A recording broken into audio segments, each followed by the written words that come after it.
aux Jeux Olympiques qui ont démarré il y a 8 jours.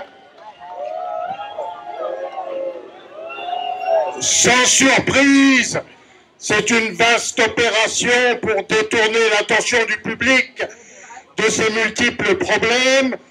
Déjà, les empereurs romains disaient « du pain et des jeux, ça suffit pour calmer le peuple ». Ici, à Paris, où ont lieu les Jeux, donc, cela prend des proportions particulières, avec un matraquage quotidien de cocorico quasiment obligatoire, dispensé par les radios, les télés, le métro, les autoroutes, et puis la présence policière à chaque carrefour.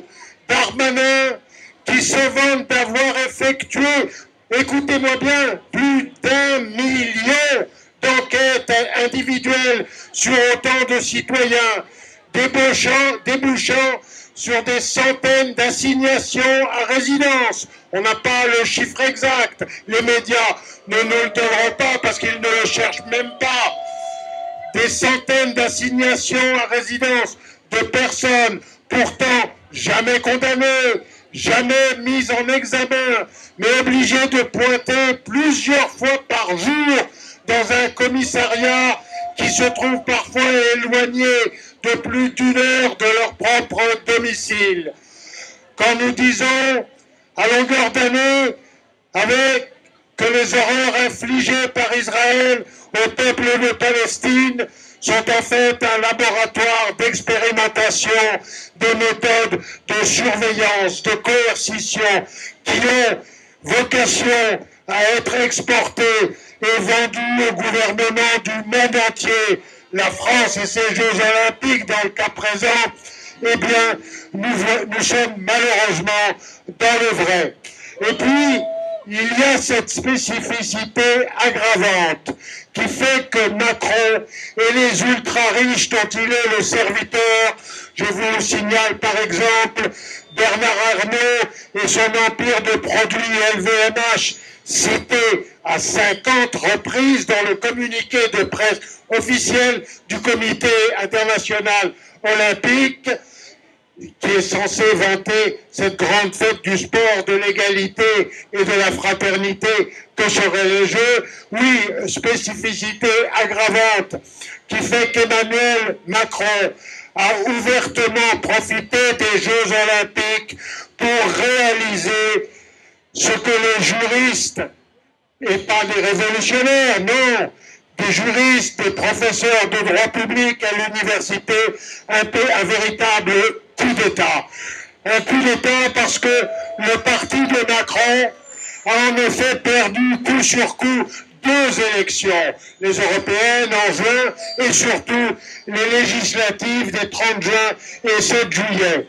Et pour autant, cette bande conserve tous les leviers du pouvoir, avec un tour de passe-passe. Le gouvernement de Gabriel Attal présente sa démission.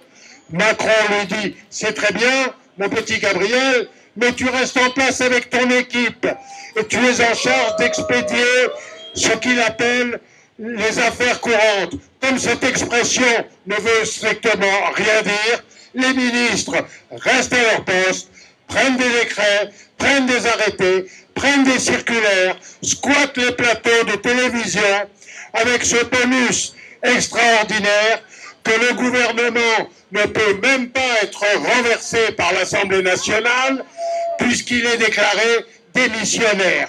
Il est censé, et qu'il est donc censé ne plus exister, mais il existe quand même. Et il faudrait même y ajouter un super bonus lorsqu'on a vu que 17 ministres élus ou réélus députés à l'Assemblée nationale le 7 juillet se sont même permis de voter la réélection à la tête de l'Assemblée nationale de la tristement célèbre, je n'ai pas nommé que vous la connaissez déjà, la tristement célèbre Yael Braun-Pivet, cette dame qui sanctionne le drapeau palestinien présent dans l'hémicycle, mais qui le sanctionne avec le badge d'Israël au revers de son propre veston.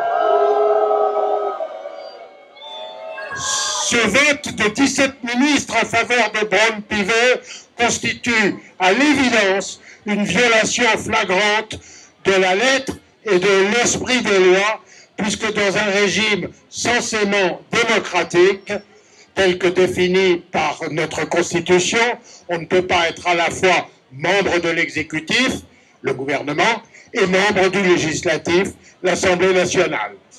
Les éditorialistes en mal d'inspiration reprennent souvent une phrase célèbre de la littérature du XIXe siècle, où un homme dit à son ami « il faudrait que tout change pour que rien ne change ».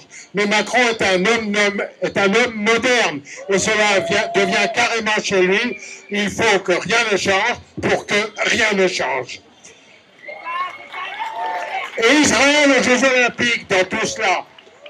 Nous, Euro-Palestine, avons répondu depuis le début de l'année à l'appel lancé par plus de 300 clubs sportifs de Palestine qui demandent qu'à l'instar de ce qui s'était passé pour l'Afrique du Sud de l'apartheid, ou plus près de nous, à l'instar de ce qui a été décidé par le Comité international olympique en 2022, en moins de 15 jours, pour exclure la Russie et la Biélorussie à la suite de l'invasion de l'Ukraine, eh bien, la délégation d'athlètes représentant très ouvertement, de manière parfaitement assumée, l'État génocidaire ne soit effectivement pas la bienvenue au JO de Paris, comme l'a dit très clairement et très justement le député La France Insoumise de Seine-Saint-Denis, Thomas Porte. Un peu partout en France, le mouvement de solidarité avec la Palestine a pris des initiatives. Manifestations multiples devant le siège du comité d'organisation des Jeux Olympiques de Paris et manifestations qui se déroulent au quotidien pour faire honte à ces gens-là. Collage, déploiement de drapeaux au passage de la flamme dans les villes et les villages de France. Cela n'a malheureusement pas été suffisant. Dans les différentes manifestations, nos présences multiples dans les stades à l'occasion des matchs opposant l'équipe des génocidaires à d'autres qualifiés, match perdu par Israël, ça fait toujours plaisir à entendre. Les nombreuses huées qui accompagnent l'apparition d'un athlète du régime génocidaire dans les différents stades était admis, le geste héroïque d'un jeune qui est intervenu, qui a réussi à intervenir sur la pelouse du stade lors du match opposant le Maroc à une autre équipe, drapeau de la Palestine déployé sur la pelouse, images qui ont fait le tour du monde. Bon, reconnaissons-le, cela n'a pas été à ce jour suffisant, puisque l'équipe israélienne reste présente au JO et Macron, le complice, s'est même permis de réserver une place d'honneur, on devrait dire de déshonneur, à son homologue israélien, le président de l'État d'Israël, Yitzhak Herzog, un dirigeant qui est ouvertement génocidaire. C'est l'homme qui a déclaré